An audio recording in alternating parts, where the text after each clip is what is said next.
Coming up, we're going to be chatting to Tobie Van Zyl, co-founder and CEO of moneysmart, perhaps looking at some of the effects that could be coming our way from increasing food prices. What's it going to do to the poor, to us normal people? Tobie, good morning to you. How are you? I'm fantastic. Good morning, South Africa, and good morning to yourself. Yeah, good, thanks. Good to have you. Founder and CEO of moneysmart. Now, we've seen the cost of food increase dramatically over a while. Looks like it's going to be going up even more with the maize at a shortage. What do you predict the effect, the impact to be on the average consumer, Tobie?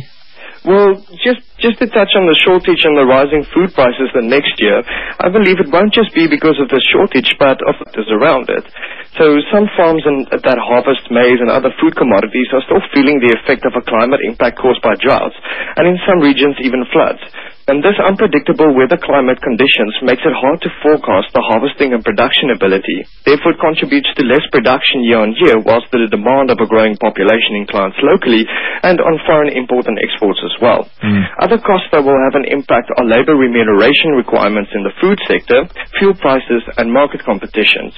So, from our statistics, it shows that our population is increasing, but the income per household is decreasing because of low employment.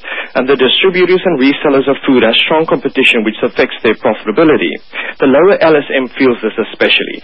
Just like with the food production costs and the economic factors around producing maize and food, it affects the poor not only on their affordability, but everything else that supports them in having a sustainable lifestyle.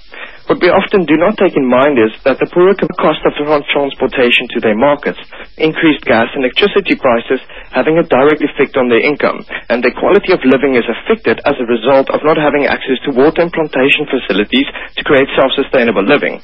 So from moneysmart's perspective, our biggest challenge is to adapt around these changes, and the solution, in our opinion, is the individual who we will be needing to empower to become the entrepreneur.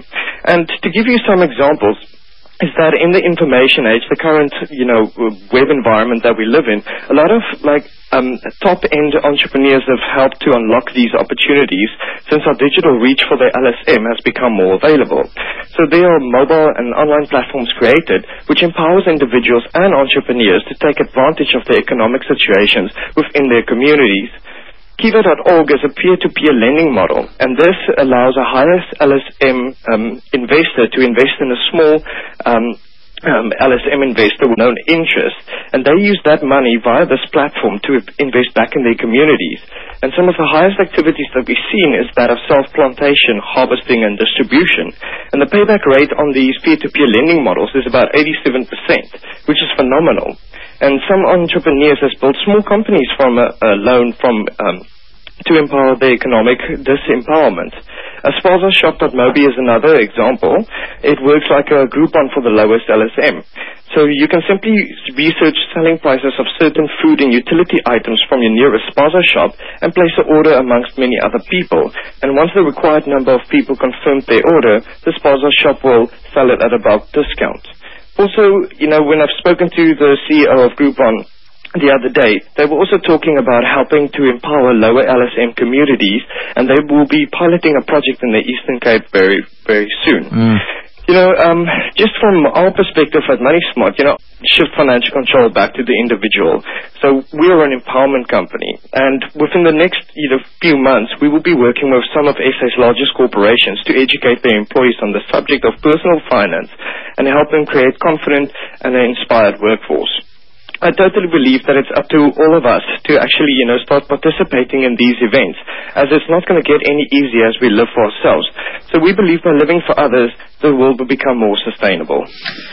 How are we going? You talk about empowerment and engaging with some of South Africa's corporates to go forward on this one. But ultimately, even when you talk about LSM, some of the people of this country don't even make the LSM categories. They don't even get into. They're like LSM -1. Yes. How do we help those people?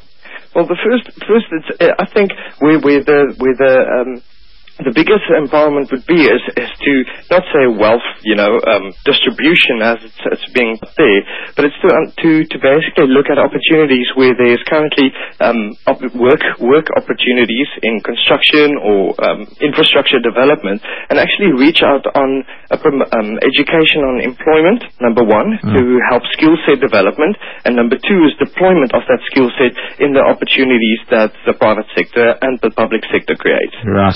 Well, time's going to tell. I mean, do you think the petrol price, which is due to come down 11 cents a litre, is going to make any significant difference overall? I just think that people would obviously feel a little bit more relieved. It's definitely going to have an impact on the transport and the logistics industry. As for the end consumer, it's still very hard to see that people discipline themselves amongst, maintaining budgets and the household expenditure to their limits, but I think it's making an impact. It's certainly the first time that we've seen a fuel decrease in December, so it's motivating. Quickly, if someone wants to check out moneysmart on the web, how do they do that? Oh, well, they can just go to moneysmart.co.za. Okay. Sign up is easy.